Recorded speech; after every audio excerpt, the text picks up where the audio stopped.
in honor of the innocent Nigerians that were killed by these incredible acts of embarrassment caused in Borno.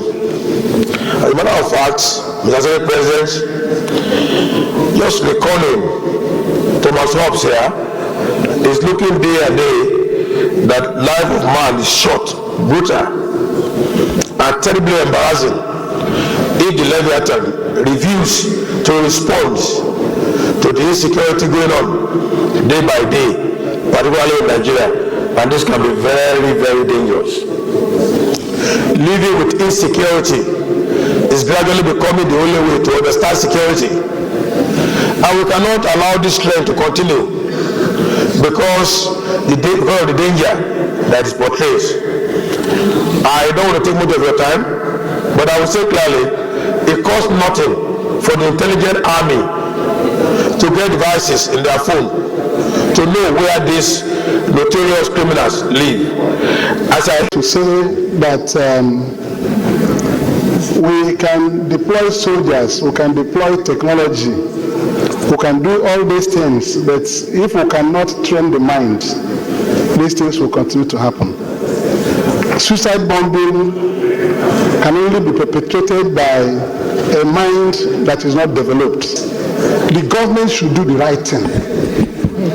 If we invest on education, the governor should take education as a priority so that no matter how difficult it is to impact education on our young people, they should go all the hog to ensure that education is provided to our young people coming up so that this thing can be turned from having minds that are liberated through superstition, because nobody can believe this, but when you kill another person, you go to see God.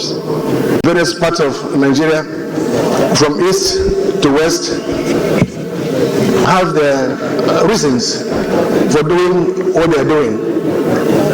Mr. President, I think time has come for us to begin to address the fundamental reasons why people are disgruntled, why people are unhappy, why people are willing to kill themselves.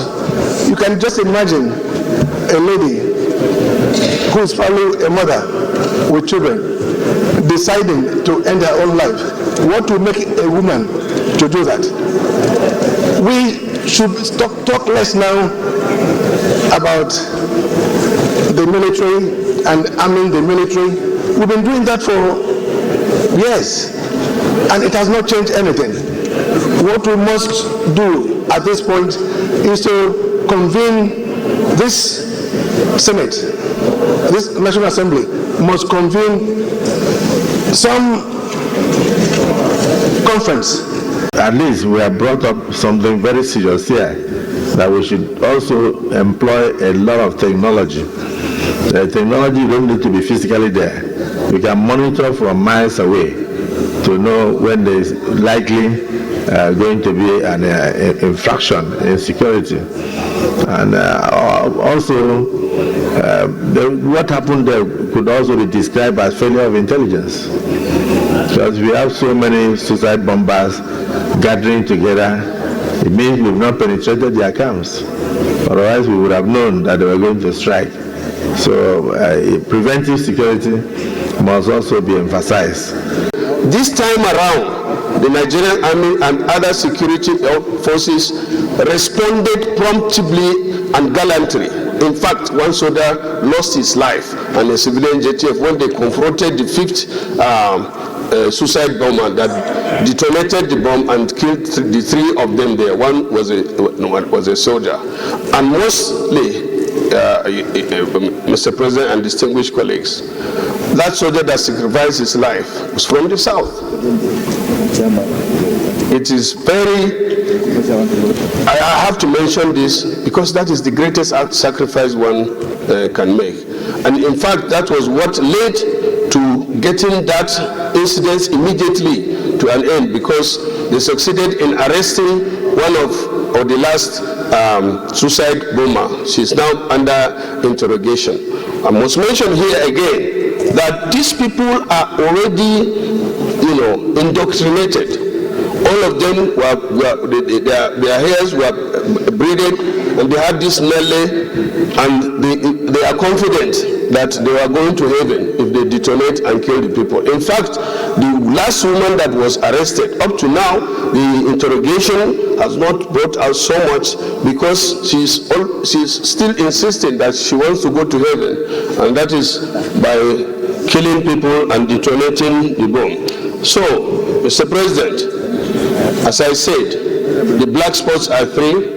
What needs to be done can be achieved if the Nigerian army are given specific instruction and attention and provided with what they need, particularly drones and other technologically driven gadgets, in order to get rid of these 3 black spots. One question we should ask ourselves as a parliament: is there anything that is worthy of significant investments by the Nigerian government today, other than the security of the people of Nigeria? Is there? There isn't, is the question. Because any other thing that we wish for ourselves, that we hope and pray for our country, revolves around the security of the people and their property. I will therefore urge us and the executive arm of government to prioritize how we invest. Previous service chiefs diverted money to build universities in their various communities. Those are the kind of resources that should have been used to procure modern technology. And to think that money was being diverted to non-essentials. And as we speak, those institutions are not teaching anything about security. They are just another glorified university. I think that this House, having the power to appropriate, we should focus strictly on the items that the Army and the Air Force and other security agencies are going to spend the money to do. Otherwise, everybody knows we need modern technology. This House, under your leadership, we have provided supplementary appropriation to the armed forces. Throwing money at a problem will solve it. We must assist them to redirect their procurement policies to focus on this technology. Otherwise, we can decline to approve appropriation if the details are not such that those managing the system will use the money strictly in a manner that will do justice to our collective feeling about redirecting and moving more and more towards technology. This is my additional prayer, Mr. President. It can be worded more elegantly, but I just believe that we need to tie the hands of the procurement people to procure more and spend more in those areas that the armed forces competence will be better enhanced.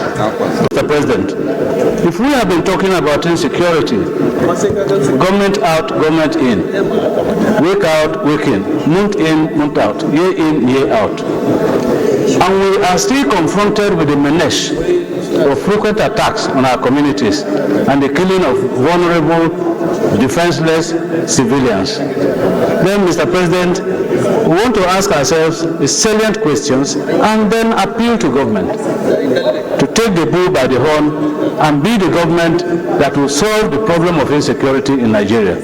Mr. President, I don't want to believe that our military that have been drafted into this war do not know what to do. Be it a symmetric war or a conventional war, they are all mere semantics. The fact is that it's a war. And soldiers are trained to fight wars, whether it is asymmetric or conventional. And I don't want to think that appealing to the soldiers to deploy technology is the answer to the question, because they are trained to identify wars and to deploy appropriate mechanisms to solving the problems of war. And so, Mr. President, I think we want to challenge the Nigerian military. We cannot continue talking about insecurity, particularly the Northeast, particularly Gwoza, like I said, that has had a receiving end of this insurgency. So let's think that for once, we make a very passionate appeal to this government. Let this government be the government that will end insecurity in Nigeria.